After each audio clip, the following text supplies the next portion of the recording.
Vamos falar de Vasco? Tem. Vamos falar da importância de vencer nossos dois próximos jogos contra o Bahia e contra o Cruzeiro, ambos em casa.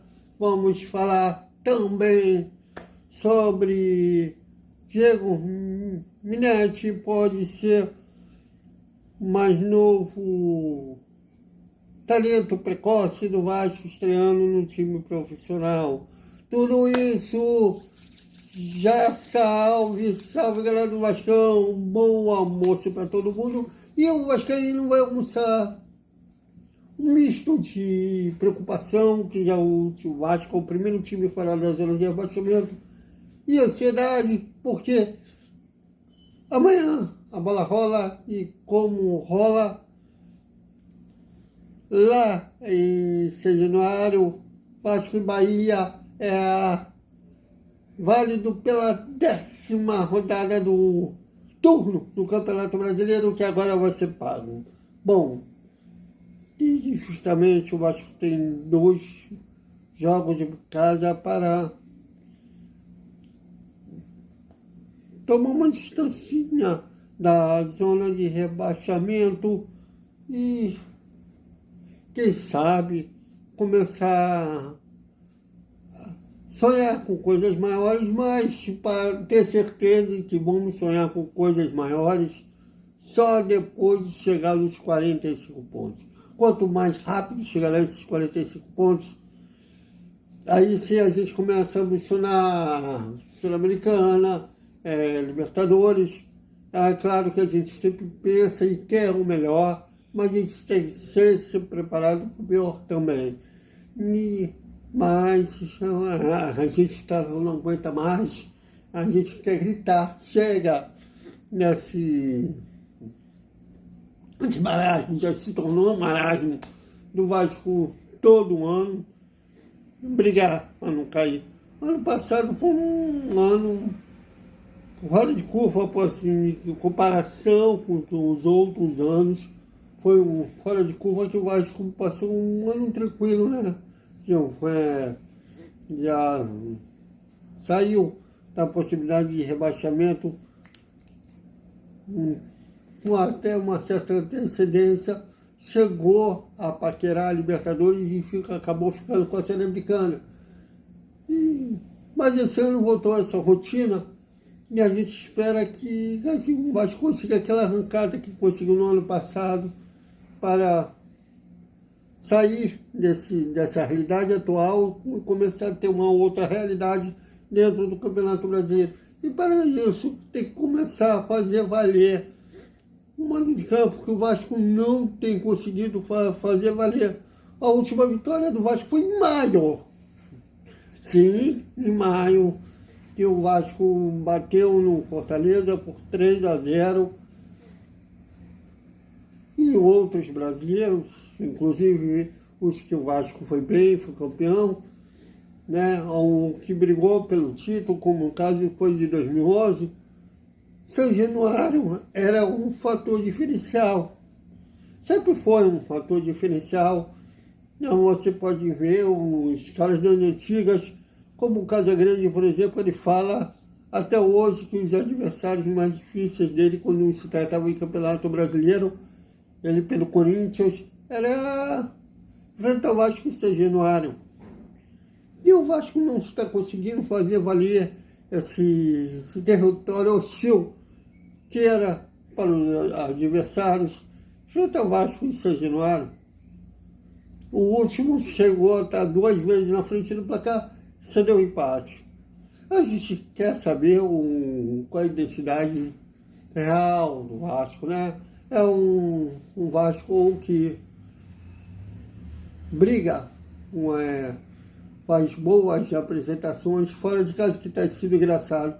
O Vasco tem feito umas melhores atuações deles fora de casa do que em casa, né? Que foi a atuação contra o São Paulo no Morumbi e o contra o Santos, 6-0 contra o Santos, também no Morumbi. A diretoria coloca os manos de campo tudo no Morumbi. Porque no São Januário o Vasco não tem feito valer a torcida tentando empurrar o time, e eles não estão conseguindo absorver isso. Então é preciso que, né, nos 2 próximos jogos, contra o Bahia e contra o Cruzeiro, volte a fazer valer. E o Vasco terá contra o Bahia a 9ª dupla de zaga. As grandes duplas de zagas, né?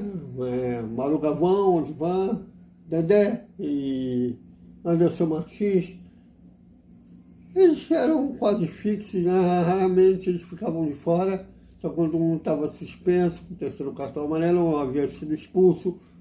Mas era uma dupla que o torcedor sabia, os adversários sabiam, e ainda assim se dava bem. E hoje o Vasco não tem uma dupla que pode ser, essa é a dupla de zaga.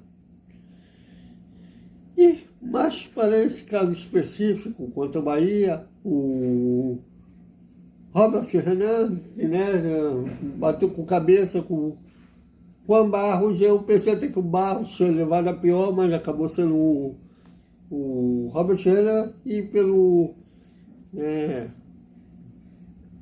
protocolo que tem que ficar 5 dias, né, de observação, não vai dar tempo dele sair desses 5 dias a tempo de participar da partida, está de fora. E como Freitas vai voltar após cumprir suspensão no clássico contra o Flamengo, a dupla será Freitas e Cuesta. Então uma dupla diferente de novo. Vamos ver se eles consigam pelo menos praticamente um treino, né, para o jogo de amanhã. Eles consigam, na base do papo mesmo, se entrosar. E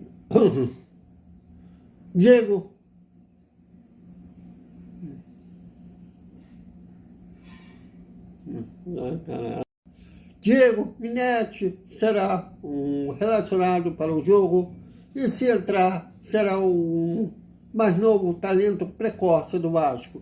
Ele tem 16 anos, e assim como o Paulinho, o atacante Paulinho, hoje no Palmeiras,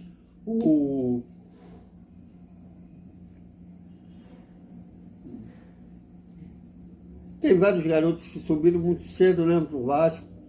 O próprio Ryan, aliás, é uns 16 anos mais novo, ele subiu com 16 anos e 5 meses. Esse Diego foi relacionado tem 16 anos e 9 meses. Quer dizer, será o mais novo talento precoce do Vasco. Vamos observar, né? Mas eu espero, se ele realmente for relacionado, Fernando Diniz só coloque ele uma partida tranquila, né? Por exemplo, como foi contra o Bahia em São Januário, né? No ano passado, que o Paé acabou com o jogo, né? Foi a última grande atuação do Paé, né? Aqueles 3-0, o cara foi 3-1, o Vasco fez 3-0 em 15 minutos, e com os 2 gols, né, do Paé, e com um jogo já tranquilo, resolvido, ele seja colocado. Porque chega a ser até uma maldade, sob pressão, montou um garoto muito jovem estrear sobre um fogo.